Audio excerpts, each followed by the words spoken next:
welcome. I gotta do this video real quick. I'm losing daylight. I decided to varnish some paintings because I did not tell you guys, but I have a craft show on Saturday. It's probably the biggest show that I've done yet. And I haven't talked about it at all. So this is me varnishing some paintings that I'm gonna bring to the show with me Saturday. See, the sun is setting, so I need to do this quickly so I can get most of my artwork varnished. I'm about to eat some, I'm about to snack on some blueberries, blackberries. These are blackberries.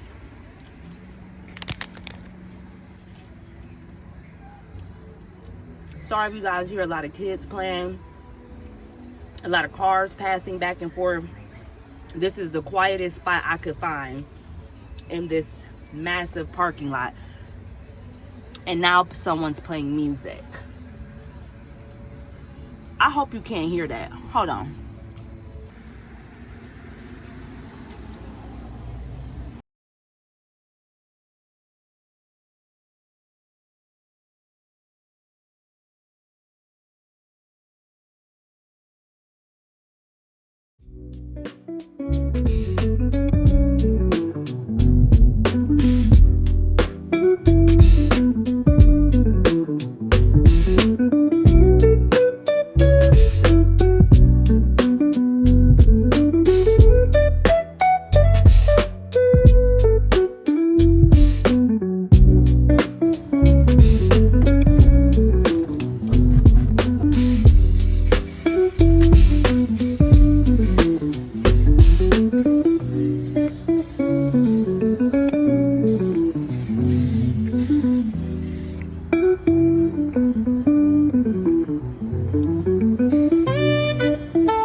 Okay, there's some other music going on as well, but I don't think you can really hear that. The bugs are starting to come out and I don't want them to dry in my beautiful paintings.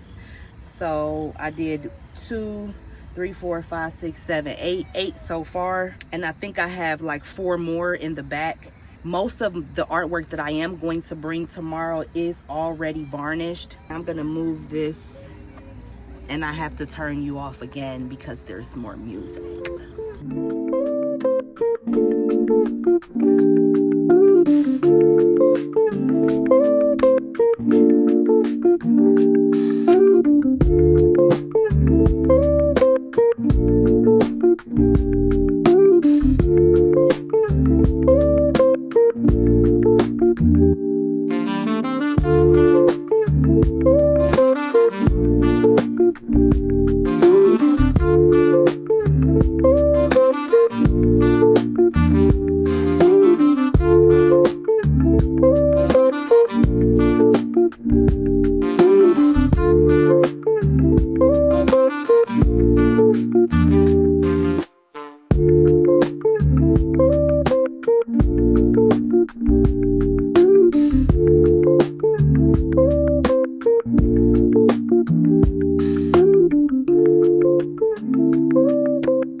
But I'm done varnishing what I brought with me today. I am going to just get out of here, mosquito.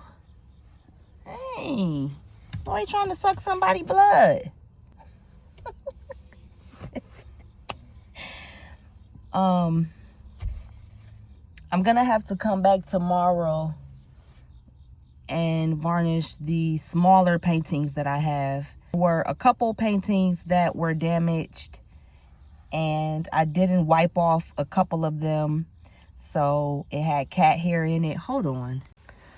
Okay, now that the mosquitoes are gone and my paintings are outside drying, I am going to use this film wrap to wrap them up.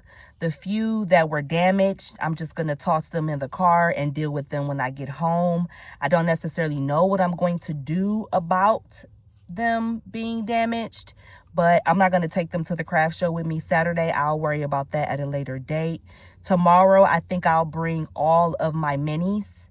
I think I have maybe 35, 40 minis. I'm going to bring, those are my 6x6 canvases. I'm going to bring all of those. Most of them are varnished already, but I just want to make sure and double check. Make sure there are none. Living up north is wonderful. We experience all seasons. I love it. But the bugs are out to play always, okay? It doesn't matter what time of the year it is, okay?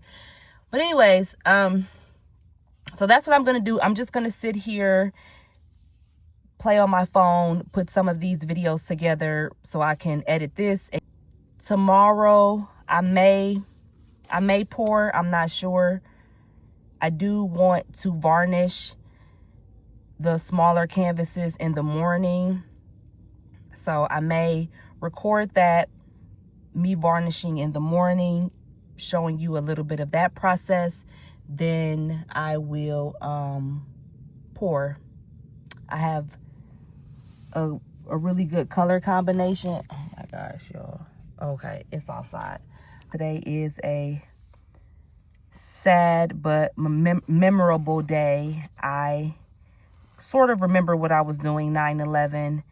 I had just got to school. I think I was in the 6th or 7th grade, and I had just got to school. And I think I was in French or something. Yeah, I was in middle school. So it may have been like 7th grade. And I just remember my French teacher, she called everyone's name. If you remember, or if you were born in the 80s. So, you know, the teacher will call your name. You will raise your hand, say here. And she had just got done with that process.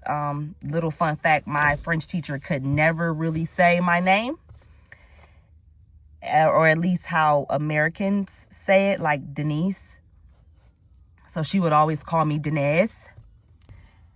And I, you know, it would always make the class laugh because, like, who is Denise? But she was French, and that's how she said Denise.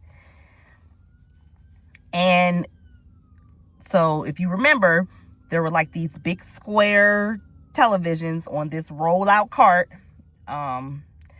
Those were like, you looked forward to those square TVs on the rollout carts in middle school because you knew you were not going to be doing work. You were going to be watching a movie, a documentary, something where you just had to sit there and watch whatever was being played. No work was being given though. And yeah, that just brought back some memories real quick. And she brought that cart out, and I'm like, oh man, this is kind of early, you know, with the TV on it. I said, oh, this is kind of early. What are we about to do? And, you know, we got this little glimpse of the Twin Towers, and then like they were on fire. And then the principal came over the intercom and said that we were all being sent home. So I still didn't really know what was going on. And when I got home, my mom was watching it on television, watched it for a little bit, but she never like elaborated like what was going on. Didn't see 6th or 7th grade and when this happened, for me, I didn't see what was on television. Like, I didn't see the Twin Towers fall. I didn't see when they collapsed, because my mom only let us watch it to where I only seen one of the Twin Towers on fire, smoking, but the second Twin Tower was, still intact. I didn't see them collapse. I didn't hear about all the people that died, all the firemen, FBI, Port Authority, all the people who were of rescue or, evacuating people. I just didn't hear about any of that until I got older, and 9/11 kept rolling around, and I started doing my own research and Google searches and stuff like that. And that's when I put it all into perspective, and I understood the full capacity of what actually happened on 9/11. I'm gonna go check on my paintings. So it's like still people riding through here. He's hanging out of the car. It's like, what is going on? I'm gonna go check on my paintings because it's getting darker and more bugs are probably coming out to play. They probably smell that varnish and are attracted to them. So let me go check on my paintings and I'll be right back.